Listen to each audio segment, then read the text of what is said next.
시청자 여러분 안녕하십니까, 들매곡간입니다. 이번 시간에는 자그무라는 식물을 소개할 텐데요,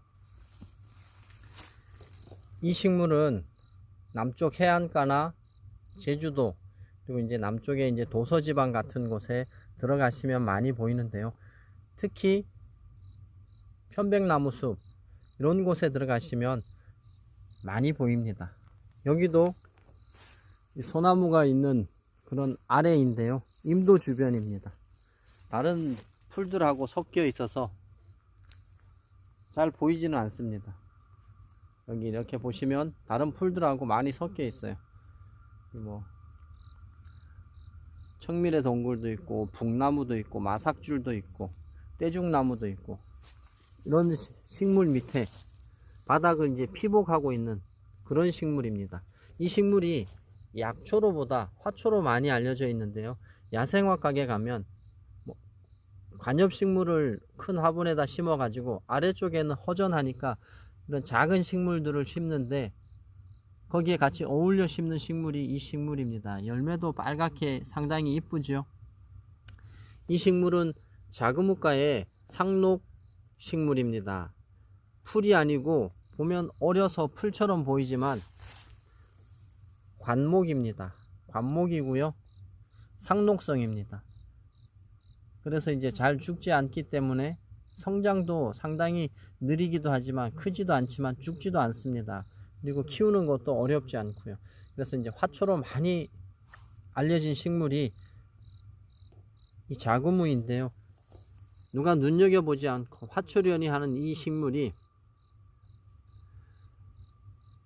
우리 요즘 미세먼지가 또 극성을 부리잖아요. 서쪽 지역에서부터 이제 미세먼지 황사가 온다는 이제 소식이 알려지고 그러는데, 기침, 오래된 기침을 멎게 해주고 가래를 사겨주고 이 피를 깨끗하게 해주는 효능이 뛰어나다고 합니다. 그리고 이뇨작용이 있어서 몸속에 노폐물 같은 것을 배출해내는 능력이 탁월하다고 하니까요, 우리 시청자 여러분들, 남쪽에 사시는 분들은 한 번쯤 눈여겨볼 만합니다. 그리고 화분에서 키워서도 쓸 수 있다고 하니까요, 이런 것 한번 키워 갖고 화초로도 감상하시다가 또 위급할 때는 그런 거 이제 식물 이제 차로 말려서 한번 끓여 드시는 것도 괜찮을 거라고 생각합니다. 물론 이 식물을 먹었다고 해서 오래된 기침, 가래 같은 게 단번에 좋아지거나 하지는 않을 겁니다. 우리나라에 있는 모든 식물들이 그럴 거예요. 그렇게 접근하시면 안 되고, 양약이나 뭐 병원에 가는 것을 꺼려 하시는 분들, 독한 약을 못 드시는 분들, 내가 자연적인 요법을 한번 해보겠다 싶은 분들이 요즘은 많이 늘어나는 추세이고요, 또한 이런 약재들이 각광받고 있는 이유도 그런 이유 때문일 것입니다.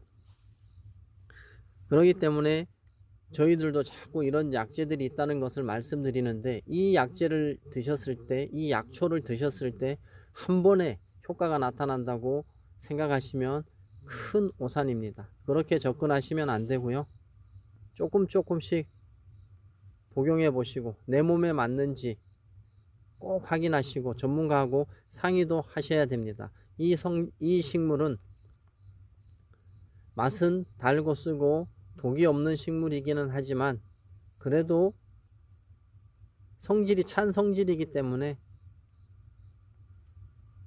꼭 전문가하고 상의를 하신 후에 섭취하실 것을 권장드리고요, 아무도 눈여겨보지 않지만 자연적인 요법으로 내 건강을 챙기시는 분들이라면 한 번쯤 눈여겨볼 만한 식물이지 않을까 싶습니다. 오늘 영상은 여기까지고요. 구독과 좋아요는 들매곡간이 영상 제작하는 데 큰 힘이 됩니다. 끝까지 시청해 주셔서 감사합니다. 들매곡간입니다.